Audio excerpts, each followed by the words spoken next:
Today we're taking another look at Sambousek, an appetizer so delicious that it's always finished first on the dinner table. These fried pies have a satisfying texture that's crispy and flaky at the same time. They're perfect for filling with your favourite foods and turning them into a bite-sized treat. If you're new here, I'm Obi. I've eaten over 1,000 Sambousek and I want to get you cooking amazing Middle Eastern food at home. Last Ramadan I put out a recipe for Sambousek with 3 traditional fillings: meat, cheese and spinach.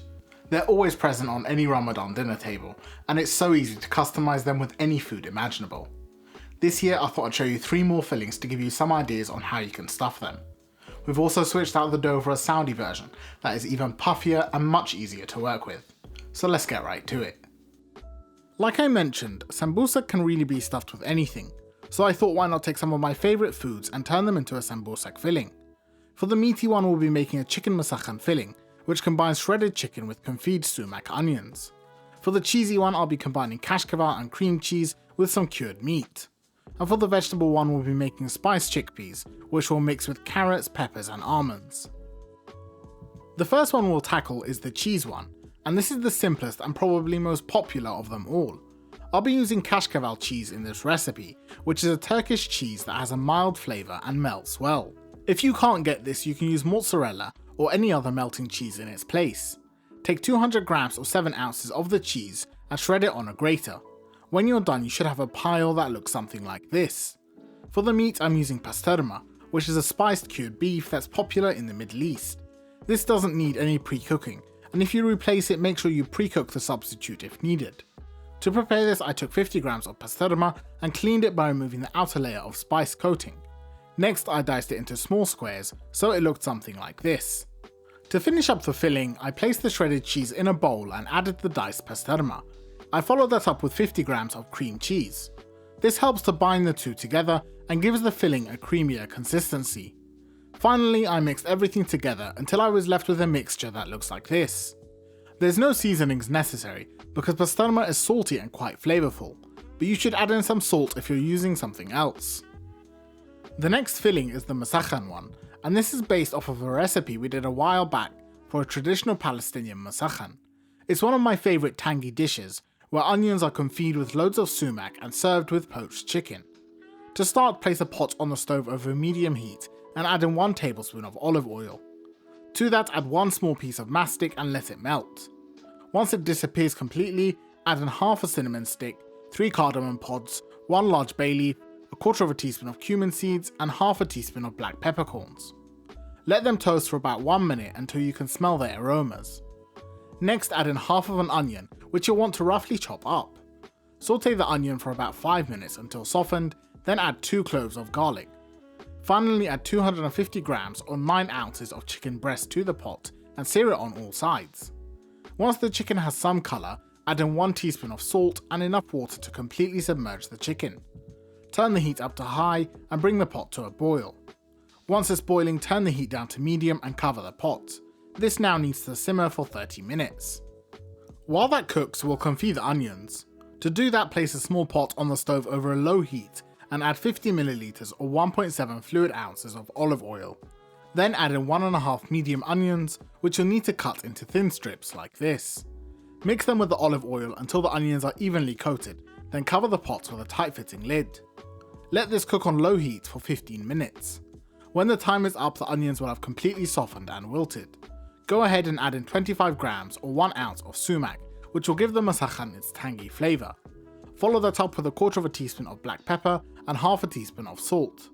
Mix everything together until well combined, then cover once more and allow it to cook for 10 to 15 minutes. When done, your onions will have a deep purple colour and a very tangy flavour. Remove them from the heat and set them aside.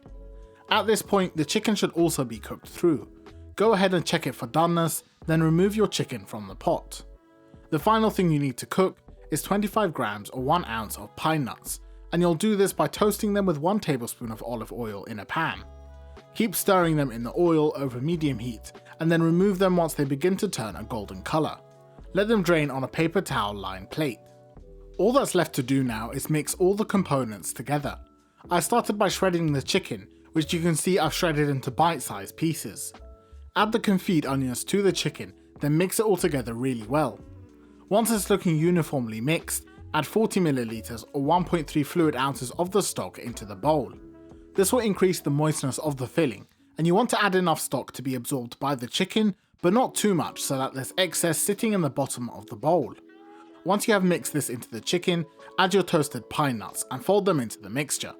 Don't use too much force when folding or mixing because we don't want the chicken to completely disintegrate, and when you're done you should have something that looks like this. The final filling we'll make is the spiced chickpea one.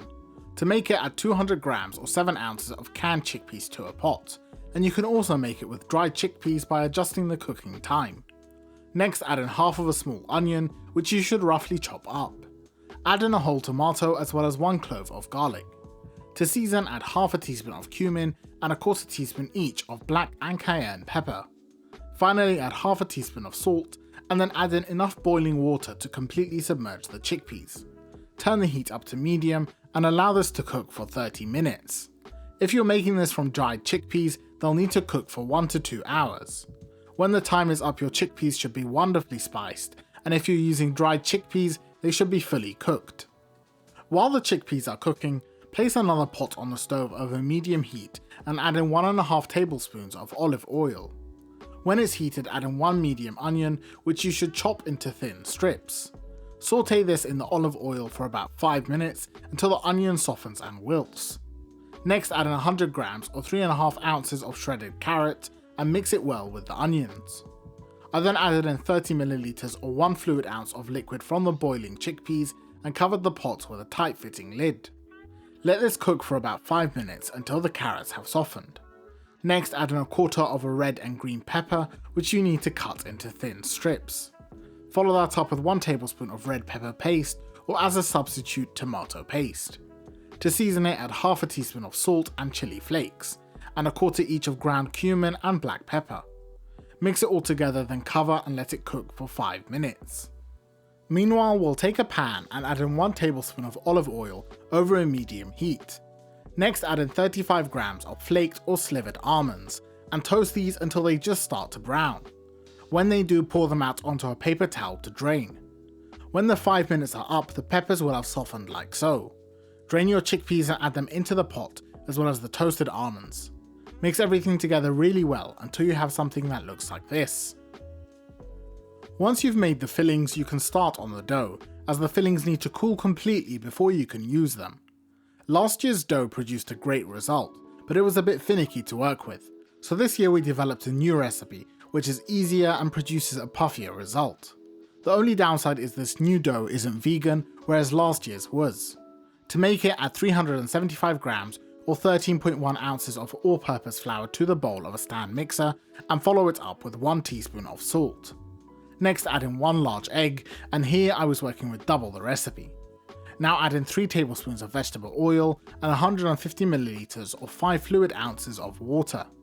Using the dough hook attachment, mix the ingredients together on low speed until a rough ball of dough forms. When it does, turn the speed up to medium and allow it to knead for 5 to 8 minutes. The dough is done kneading when it has a tacky texture.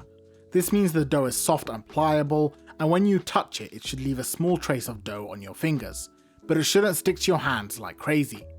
Take a bowl and add a small amount of oil to it, then rub the oil around the entire bowl until it is well coated.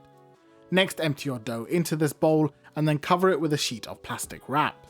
This will prevent a skin forming on the dough, and it now needs to rest for 1 full hour.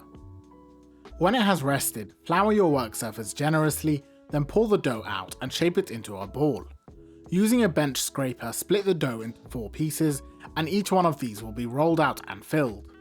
Shape a single piece of dough into a rough ball, then generously flour it on both sides. At this point, you want to roll it out into a thin, even layer, about 1 to 2 mm or a 1/16 of an inch thick. To do this, use a rolling pin to roll the dough about 3 to 4 times back and forth in one direction. Once it's an oval shape, turn it 90 degrees and repeat the same motion. Keep doing this until you've spread your dough quite thin, and if at any point it sticks to the work surface or your rolling pin, then just sprinkle some flour on the area that's sticking. When the dough is about 40 by 50 centimeters or 15 by 20 inches, then it should be thin enough. If you have a pasta roller, you could use it here and just make an extra long sheet instead. Now we can stuff the individual Sambousek. First thing you'll do is take a round cutter like this and cut as many circles as you can out of the dough. This sheet gave me 12 circles, so the entire batch should give me 48 or more pieces, which is enough to use up any one of the fillings that we made earlier. Once we remove the excess dough, you can see just how thin you want the dough to be. Take a large teaspoon of the filling and place it in the center of one of the dough circles. Pull two opposite sides of the dough towards each other and then pinch them together to seal the dough of the Sambousek. All that's left to do is to continue pinching the edges together until you've sealed the whole thing. It's best here to work outwards from the center and avoid getting any filling on the outer edges of the dough. When you're done, you'll be left with something that looks like this. You can do a decorative braid on the excess pastry, but because of how well these ones puff up, I find it really isn't necessary. You can also dust the top of the pastry circles with a lot of flour and then stack them, but make sure you use these within an hour, otherwise they might start to stick. An easy way you can shape these is by getting a cheap dumpling press off the internet, and this will make quick work of folding the Sambousek. Just place a circle of dough on the press, then add your filling in. Fold the press over itself until both sides meet, and it should compress the edges into a perfect seal. This saves a lot of time with the filling process, so if you're planning on making these in bulk for Ramadan, then it's a great idea to buy one. Another popular way to shape these is into squares like pieces of ravioli. Roll out the dough into a rough rectangle and then trim it to straighten the edges. Add the filling onto the sheet in columns, making sure to leave an even gap around each pile of filling. Then to help the dough bind together, apply a small amount of water around the edge of each piece of filling. When you've gone around each one, fold the rest of the dough sheet over the filling and begin pressing the two sides of dough together. Press down on every seam with enough force to bind the two sheets to each other, and make sure the piles of filling are well sealed between the two sheets. All that's left to do now is trim any excess dough and then cut along the seams to turn them into individual pieces. There's obviously tons of other shapes that you can make the Sambousek into, and depending on your fillings you might want to use a different shape for each one.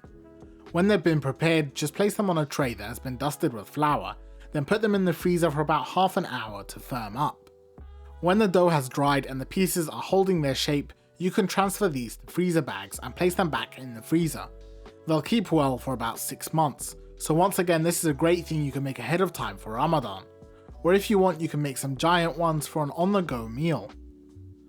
Just like the kibbeh we made last week, we're going to be deep frying these. You can try air frying or baking them, and I think you'll get a decent result. Before cooking, remove them from the freezer about 15 minutes ahead of time and let the dough defrost. You can also cook these directly after shaping them, and they should hold their shape well.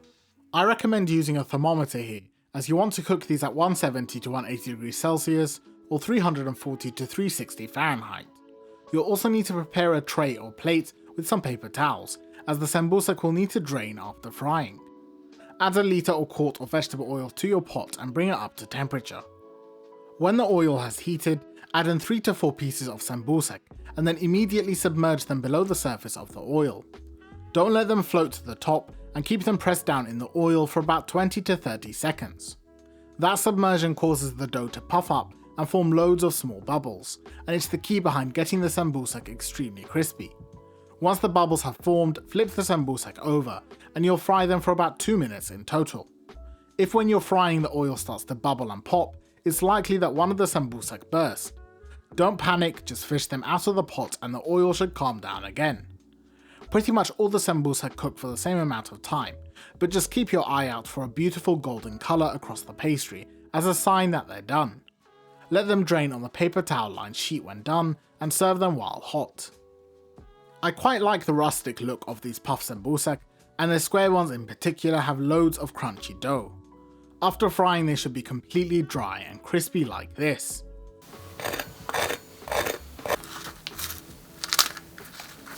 Now let's check out the taste test.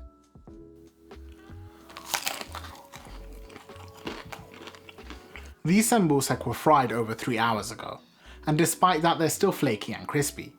You get a wonderful pastry pocket which is filled with an equally tasty filling. The Musakhan one in particular is just insanely delicious. It's got a sharp tangy flavour that works well with the fried pastry. I'm certain that if you try these, you'll always keep a batch in your freezer. Leave me a comment and tell me what flavours you think would be great in Sambousek.